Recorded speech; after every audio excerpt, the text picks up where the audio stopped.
বেশ কিছুদিন আগে একটি আমেরিকান ইউটিউব চ্যানেলে একজন প্রাক্তন সাইবার ক্রিমিনালের একটি সাক্ষাৎকার নেওয়া হয়েছিল। এই ব্যক্তিকে ডার্ক ওয়েব নিয়ে বেশ কয়েকটি প্রশ্ন করা হয়েছিল এবং তিনি তার নিজের অভিজ্ঞতা থেকে প্রশ্নগুলোর জবাব দিয়েছিলেন।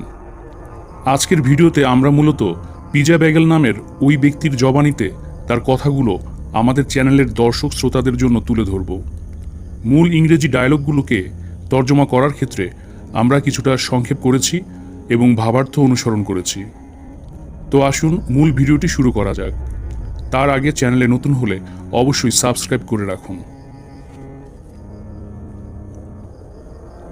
হাই, আমি পিজা ব্যাগেল বলছি। এটা অবশ্যই আমার ছদ্মনাম। গোপনীয়তা ও নিরাপত্তার স্বার্থে আমার আসল নাম ও পরিচয় গোপন রাখতে হচ্ছে। আমি ডার্ক ওয়েবের অত্যন্ত বড় একটি ইলিগাল এন্টারপ্রাইজের এক্সিকিউটিভ বিজনেস ডিরেক্টর ছিলাম। আজকের এই ইন্টারভিউতে আমি ডার্ক ওয়েবের কিছু প্রচলিত মিথ ও প্রশ্নের জবাব দেব। একজন প্রাক্তন ডার্ক ওয়েব এমপ্লয়ি হিসেবে আমার কাছে বেশ কয়েকটি প্রশ্ন করা হয়েছে। আমি এখন একে একে প্রশ্নগুলোর জবাব দেওয়ার চেষ্টা করব। আসুন এবার মূল প্রশ্নোত্তর পর্ব শুরু করা যাক। আমাকে প্রথম যে প্রশ্নটি করা হয়েছে তা হলো ক্লিয়ার নেট, ডার্ক নেট ও ডার্ক ওয়েবের মধ্যে পার্থক্য কী? বেশ, এই বিষয়টা বুঝতে হলে আমাদেরকে একটা আইসবার্গ কল্পনা করতে হবে। পানির উপরে যতটুকু দেখা যাচ্ছে তা আইসবার্গের খুবই সামান্য অংশ। আইসবার্গের সবচেয়ে বিশাল অংশটা থাকে কিন্তু পানির নিচে, যা উপর থেকে আমরা দেখতে পাই না। উপরে ভেসে থাকা অংশটুকু আসলে এক বিশাল পর্বতের চূড়া মাত্র। ইন্টারনেটের বেলায়ও এই একই ব্যাপার। উপরের অংশটুকুই আমাদের ক্লিয়ার নেট বা সারফেস ওয়েব, বাদ বাকি ডুবে থাকা অংশটি হলো ডিপ ওয়েব। এই অংশ সার্চ ইঞ্জিনে ইন্ডেক্স করা থাকে না। গুগলে সার্চ করে এই অংশে যাওয়া যাবে না। ডিপ ওয়েবের মধ্যে আরও গভীরে ইন্টারনেটের আরেকটি অংশ আছে, যাকে ডার্ক ওয়েব বা ডার্ক নেট বলা হয়। বিভিন্ন ধরনের ক্রিমিনাল অ্যাক্টিভিটির জন্য ডার্ক ওয়েবের বদনাম রয়েছে। দ্বিতীয় যে প্রশ্নটি আমাকে করা হয়েছে তা হলো ডার্ক ওয়েবে অ্যাক্সেস করা লিগ্যাল নাকি ইলিগাল? এটা একটা কমন মিথ। অনেকেই ডার্ক ওয়েব নিয়ে এই প্রশ্নটা করে থাকেন, কিন্তু বাস্তবতা হলো ডিপ ওয়েব কিংবা ডার্ক ওয়েব কোনোটিতেই অ্যাক্সেস করা ইলিগাল বা অবৈধ নয়। সাইন আপ করে ডার্ক ওয়েবের যে কোনো মার্কেট প্লেসেই ব্রাউজ করা যায়। সারা পৃথিবীর গবেষক, আইন প্রয়োগকারী সংস্থার লোকজন এবং সাধারণ নেটিজেনরা বিভিন্ন প্রয়োজনে ডার্ক ওয়েবে অহরহ প্রবেশ করছেন। কিন্তু সমস্যা শুরু হবে তখনই যখন কেউ এসব ডার্ক ওয়েব মার্কেট প্লেস থেকে কেনাকাটা করবে। তৃতীয় প্রশ্নটি হলো ডার্ক ওয়েব কি সারফেস ওয়েব বা ক্লিয়ার নেট থেকেও বিশাল? এই প্রশ্নের উত্তরে আমি বলবো হ্যাঁ, ডার্ক ওয়েব সারফেস ওয়েবের তুলনায় 400 থেকে 500 গুণ বড়। 4 নম্বর প্রশ্নটি হচ্ছে ডার্ক ওয়েবে রেড রুম বলে আসলেই কি কিছু আছে? রেড রুম হচ্ছে লাল রং দিয়ে পেইন্ট করা একটা রুম, যেখানে লাইভ স্ট্রিমে এসে অনলাইন দর্শকদের বিনোদনের জন্য কোনো ব্যক্তিকে অমানবিক নির্যাতন কিংবা হত্যা পর্যন্ত করা হয়। আমি নিজে কখনো রেড রুম নিয়ে দেখিনি কিংবা শুনিনি, তাই রেড রুম আছে এটা আমি যেমন নিশ্চিত নই, আবার রেড রুমের অস্তিত্ব নেই এটাও আমি বলতে পারছি না। তাছাড়া কেউ রেড রুম লাইভ করলে পাবলিকলি করবে না, অবশ্যই বাছাই করা দর্শকদের নিয়ে অত্যন্ত গোপনে প্রাইভেটলি এগুলো করবে। আমাকে করা 5 নম্বর প্রশ্নটি হচ্ছে ডার্ক ওয়েবে কি হিটম্যান হায়ার করা যায়?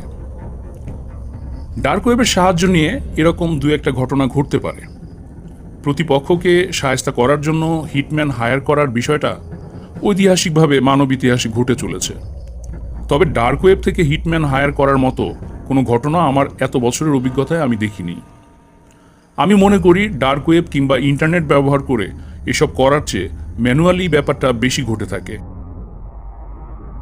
আজকের 6 নম্বর প্রশ্নটি হচ্ছে ডার্ক ওয়েব মানেই খারাপ কিছু। এই ধারণা সত্য নাকি মিথ্যা? না, আমি এই ধারণার সাথে একমত পোষণ করি না। বরং বিশেষত পশ্চিমা বিশ্বের মতো যেসব দেশে সরকারি সেন্সরশিপ খুব বেশি জোরালো, সেখানে সাংবাদিক ও প্রাইভেসি সচেতন ব্যক্তিদের মুক্তভাবে তথ্য সংগ্রহ, প্রচার, প্রসারে ডার্ক ওয়েবের গুরুত্বপূর্ণ ভূমিকা রয়েছে। তাই এটি আমি বিশ্বাস করি না যে ডার্ক ওয়েব মানেই এভিল বা খারাপ কিছু। ডার্ক ওয়েবের অনেক ইতিবাচক দিক ও উদ্দেশ্য রয়েছে। 7 নম্বর প্রশ্নটি হচ্ছে, ডার্ক ওয়েবের মধ্যে কি আরও গোপন লেয়ার রয়েছে? ডার্ক ওয়েবে দ্য অনিয়ন রাউটার বা টর নামের একটি ব্রাউজার দিয়ে অ্যাক্সেস করা যায়। পেঁয়াজের যেমন একটার পর একটা খোসা থাকে, তেমনি এই টর নেটওয়ার্কেও অনেক লেয়ার রয়েছে।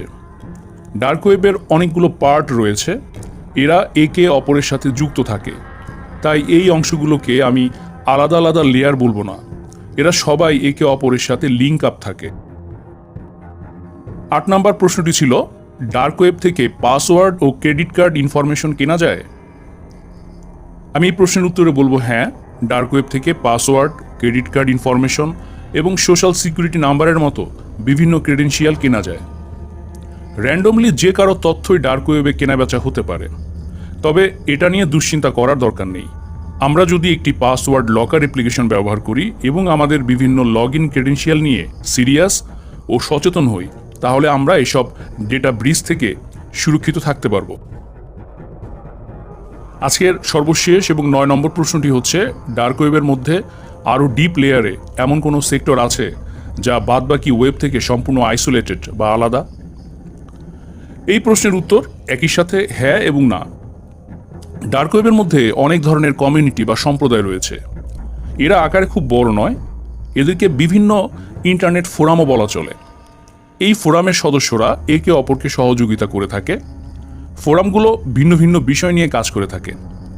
দেখা গেল কোনো ফোরাম কাজ করছে হ্যাকারদের নিয়ে, অন্য ফোরাম হয়তো হারানো সভ্যতা আটলান্টিসকে খুঁজে পেতে চাইছে, আবার কোনো ফোরাম হয়তো মানুষের চন্দ্র অভিযান বা মুন ল্যান্ডিং যে ফেক ছিল সেটি প্রমাণের জন্য কাজ করছে। এটা তারা ডার্ক ওয়েবের গোপন ফোরামেই সীমাবদ্ধ রাখতে চাইবে, কারণ নাসার মতো সংগঠনকে ফেক প্রমাণ করতে গিয়ে তারা নিজেরা বিপদে পড়তে পারে। ডার্ক ওয়েবের মধ্যে এরকম বিভিন্ন ফোরাম ভিন্ন ভিন্ন সাবজেক্ট নিয়ে কাজ করে থাকে, যা লাইমলাইটে আসে না। ডার্ক ওয়েব নিয়ে আমাদের মাঝে অনেক ধরনের গুজব প্রচলিত আছে, এটাকে অনেক নেগেটিভভাবে দেখা হয়, এবং আমি মনে করি আমাদেরকে এই মিথ্যা ধারণা থেকে বেরিয়ে আসতে হবে। ডার্ক ওয়েবকে শুরু করা হয়েছিল এবং এখনও পরিচালিত হচ্ছে মানুষকে অনলাইনে এমন একটা নিরাপদ স্পেস দেওয়ার জন্য, যেখান থেকে তারা ভয়শূন্যভাবে ব্যক্তিগত নিরাপত্তা ও গোপনীয়তার সাথে তথ্য ও মতামত শেয়ার করতে পারে। ডার্ক ওয়েব, ডিপ ওয়েব নিয়ে আমাদের মধ্যে অনেক মিথ ও মিথ্যার ডালপালা ছড়িয়ে গেছে, যার অনেকগুলোই ভুয়ো।